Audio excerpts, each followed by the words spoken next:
Hi everyone, welcome to our channel. So ముందుగా మన ఛానల్ని ఎవరైనా సబ్స్క్రైబ్ చేసుకోకపోతే వెంటనే సబ్స్క్రైబ్ చేసుకోండి.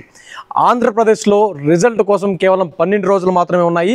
సో ఏ పార్టీలు తమ ఖచ్చితంగా విజయం సాధిస్తామని తెలియజేస్తున్నాయి. సో ఈ తరుణంలోనే కర్నూలు జిల్లాలో మొత్తంగా 14 సీట్లలో ఏ పార్టీ ఎన్ని గెలుస్తాయని ఈరోజు మన సర్వే రూపంలో అయితే తెలియజేయడం జరుగుతుంది. సో ముఖ్యంగా ఆలగడ్డ నియోజకవర్గం. సో ఆలగడ్డ నియోజకవర్గంలో నుంచి వైఎస్ఆర్సీపీ నుంచి గంగుల బ్రిజేందర్ రెడ్డి అలియాస్ గంగుల నాని గారు పోటీ చేశారు. అదేవిధంగా టీడీపీ నుంచి భూమా అఖిలప్రియ గారు పోటీ చేశారు.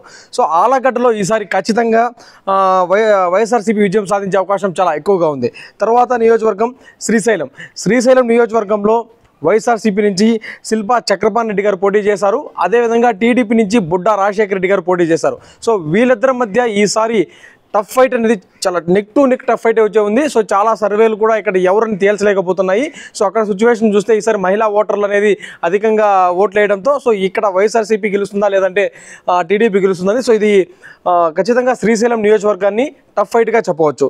సో కర్నూలులోని మరొక నియోజకవర్గం నందికొట్కూరు. ఈ నందికొట్కూరు అనేది ఎస్సీ రిజర్వ్డ్ నియోజకవర్గం. ఇక్కడ నుంచి తిరిగి మళ్ళీ వైఎస్ఆర్సీపీ ఈ సీటును కైవసం చేసుకునే అవకాశం చాలా ఎక్కువగా ఉంది.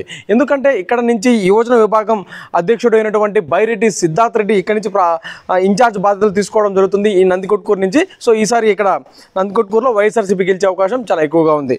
తర్వాత కర్నూలులో వైఎస్ఆర్సీపీ నుంచి ఇతిహాజ్ బాషా గారు పోటీ చేస్తున్నారు. అదేవిధంగా టీడీపీ నుంచి టీజీ భరత్ గారు పోటీ చేస్తున్నారు. టీజీ భరత్ గారు టీజీ వెంకటేష్ గారు అబ్బాయి.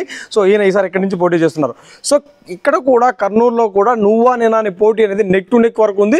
సో ఇక్కడ కూడా ఫలితం అనేది తేల్చలేము. సో మనం జూన్ 4వ తేదీ వరకు వెయిట్ చేయాల్సిన పరిస్థితి వస్తుంది. తర్వాత పాణ్యం నియోజకవర్గం.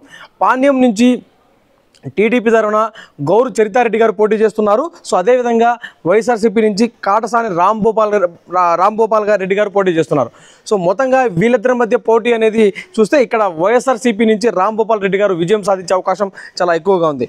సో తర్వాత నియోజకవర్గం నంద్యాల నియోజకవర్గం నుంచి శిల్పా కిషోర్ రెడ్డి గారు పోటీ చేస్తున్నారు.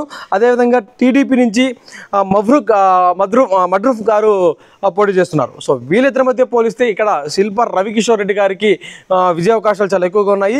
సో నంద్యాల నియోజకవర్గం ఒక హాట్ టాపిక్గా మారింది. ఎలక్షన్ ముందు రోజున అక్కడ ఐకాన్ స్టార్ అల్లు అర్జున్ గారు అక్కడ వచ్చి ప్రచారం చేయడంతో నాగబాబు గారికి అట్లా అల్లు అర్జున్ గారికి మధ్య బిగ్ వార్ అనేది ట్విట్టర్ రూపంలో జరగడం జరిగింది. సో ఈసారి కొద్దిగా ఎఫెక్ట్తో ఖచ్చితంగా ఇక్కడ శిల్పా కిషోర్ రెడ్డి గారు విజయం సాధించే అవకాశం చాలా ఎక్కువగా ఉంది. సో మరొక నియోజకవర్గం బనగానపల్లి. ఈ బనగానపల్లి నియోజకవర్గం టీడీపీ తరఫున డీసీ జనార్దన్ రెడ్డి గారు పోటీ చేస్తున్నారు. అదేవిధంగా వైఎస్ఆర్సీపీ నుంచి కాటసాని రామిరెడ్డి గారు పోటీ చేస్తున్నారు.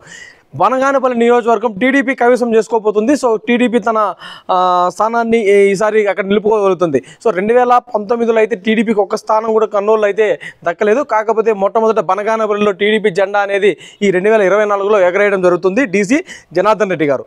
తర్వాత డోన్ నియోజకవర్గం నుంచి వైఎస్ఆర్సీపీ తరఫున బుగ్గన రాజేంద్రనాథ్ రెడ్డి గారు పోటీ చేస్తున్నారు. అదేవిధంగా టీడీపీ నుంచి కోట్ల సూర్యప్రకాష్ రెడ్డి గారు పోటీ చేస్తున్నారు. సో రాజేంద్రనాథ్ రెడ్డి గారికి అదేవిధంగా కోట్ల సూర్యప్రకాష్ రెడ్డి గారికి మధ్య పోటీ చూస్తే ఖచ్చితంగా ఇక్కడ ఈసారి బుగ్గన రాజేంద్రనాథ్ రెడ్డి వైఎస్ఆర్సీపీ విన్ అయ్యే అవకాశం చాలా ఎక్కువగా ఉంది. తర్వాత నియోజకవర్గం పత్తికొండ నియోజకవర్గం నుంచి టీడీపీ తరఫున శ్యాంబాబు గారు పోటీ చేస్తున్నారు. సో ఇక్కడ బనగానపల్లి తర్వాత టీడీపీ జెండా ఎగిరే మరొక నియోజకవర్గం పత్తికొండ నియోజకవర్గంగా చెప్పవచ్చు. సో టీడీపీ పత్తికొండలో విజయం సాధించే అవకాశాలు చాలా ఎక్కువగా ఉన్నాయి వైఎస్ఆర్సీపీతో పోలిస్తే. తర్వాత కొడుమూరు నియోజకవర్గంలో ఈసారి తిరిగి మళ్ళీ వైఎస్ఆర్సీపీ తన విజయకేతనం ఎగరవేసే ఛాన్స్ అయితే 100కి 200% ఉంది కొడుమూరు నియోజకవర్గంలో అయితే. తర్వాత ఎమ్మికనూరు నుంచి బుట్టా రేణుకో గారు వైఎస్ఆర్సీపీ నుంచి పోటీ చేసి అక్కడి నుంచి అత్యధిక మెజారిటీతో గెలుపొందే అవకాశం ఉందని మన సర్వేలు అయితే తేలడం జరిగింది.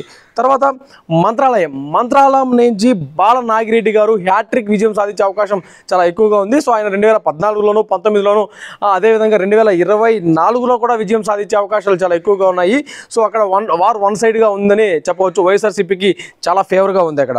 తర్వాత నియోజకవర్గం ఆదోని నియోజకవర్గంలో సాయి ప్రసాద్ రెడ్డి గారు వైఎస్ఆర్సీపీ నుంచి విజయం పొందే అవకాశం చాలా ఎక్కువగా ఉంది.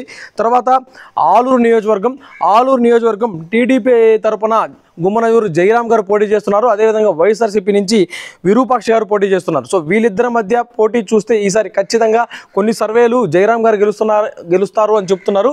కొన్ని సర్వేలు అయితే విరూపాక్ష గారు గెలుస్తారని చెప్తున్నారు. సో మనం గేదర్ చేసిన డేటా ప్రకారం ఈసారి ఇక్కడ నెక్ టు నెక్ జరిగే ఫైట్లో విరూపాక్ష గారు ఇక్కడ విజయం సాధించే అవకాశం ఎక్కువగా ఉంది.